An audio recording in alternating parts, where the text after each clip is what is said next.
गंगा ने अपने पुत्र का नाम देवव्रत रखा और उसे विभिन्न लोकों में ले गई, जहां उसका पालन पोषण और प्रशिक्षण कई प्रतिष्ठित ऋषियों द्वारा किया गया। 11, 12, 13 बृहस्पति और शुक्राचार्य ने देवव्रत को राजाओं के कर्तव्य, दंड नीति या राजनीति विज्ञान और अन्य शास्त्रों की शिक्षा दी। ऋषि वशिष्ठ और च्यवन ने देवव्रत को वेद और वेदांगों की शिक्षा दी।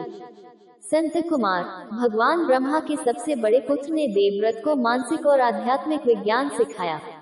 मार्कंडेय, भृगु वंश के मृत्यु के अमर पुत्र, जिन्होंने भगवान शिव से चिर यौवन प्राप्त किया, ने देवव्रत को यति के कर्तव्यों की शिक्षा दी। परशुराम, जमदग्नि के पुत्र, ने भीष्म को युद्ध में प्रशिक्षित किया। इंद्र, देवताओं के राजा, उन्होंने भीष्म को दिव्यास्त्र प्रदान किए।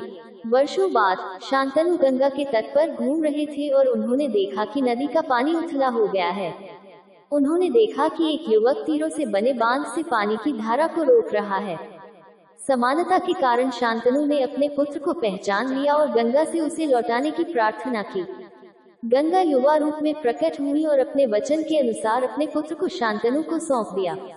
युवा देवव्रत को गंगादत्त के नाम से जाना जाता था क्योंकि उन्हें गंगा ने सौंप दिया था। देवव्रत को उत्तराधिकारी बनाया गया और नागरिक उनकी दिव्य पृष्ठभूमि और योग्यता के कारण उनसे प्यार करते थे।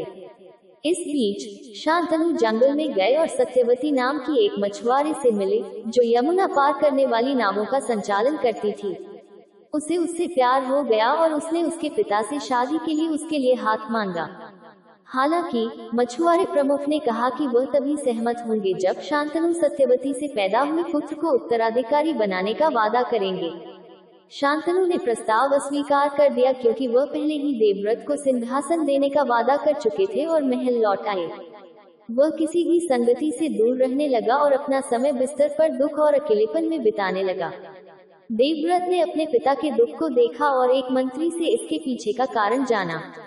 3. देवव्रत तुरंत मछुआरों के मुखिया की कुटिया में पहुंचे और उनसे सत्यवती के लिए प्रार्थना की, लेकिन मछुआरों के मुखिया ने अपनी पूर्व स्थिति दोहराई। अपने पिता की खुशी और खुशी के लिए देवव्रत ने सिंहासन पर अपना अधिकार छोड़ दिया और सत्यवती के पुत्र को राज्य के सिंहासन पर बिठाने का वादा किया। सत्यवती के पिता आश्वस्त नहीं थे क्योंकि उनका दावा था कि सिंहासन के अधिकारों को लेकर सत्यवती के बेटे और देवव्रत के बच्चों के बीच विवाद उत्पन्न होने की संभावना थी।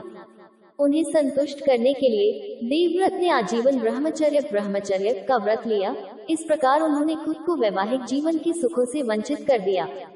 देवताओं ने स्वर्ग से फूलों की वर्षा की और भयानक प्रतिज्ञा लेने के कारण उन्हें भीष्म के नाम से जाना जाने लगा।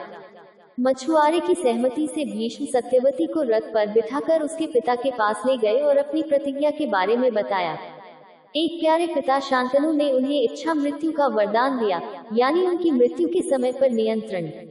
शांतनु और सत्यवती ने जल्द ही शादी कर ली और 2 बच्चे पैदा हुए, चित्रांगदा और विचित्रवीर्य। अपने पिता की मृत्यु के बाद भीष्म ने कुरु साम्राज्य के मामलों में एक प्रमुख भूमिका निभाई।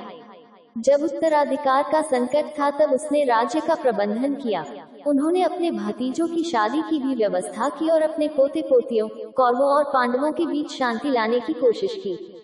शांतनु की मृत्यु के बाद शोक की अवधि के दौरान भीष्म ने पांचाल साम्राज्य के एक राजनेता उग्रायुध पौरव को मार डाला, जो सत्यवती के लिए वासना करता था और उसे धन से खरीदने की कोशिश करता था। 17 महाभारत के अनुसार चित्रांगदा को राजा के रूप में ताज पहनाया गया था। हालांकि जल्द ही उन्हें एक गंधर्व दिव्य संगीतकार द्वारा मार दिया गया था। भीष्म ने चित्रांगदा का अंतिम संस्कार किया। 18 विचित्रवीर्य, जो शासन करने के लिए बहुत छोटा था, को भीष्म द्वारा राजा के रूप में ताज पहनाया गया था, लेकिन उसके वयस्क होने तक राज्य का वास्तविक नियंत्रण सत्यवती के अधीन था।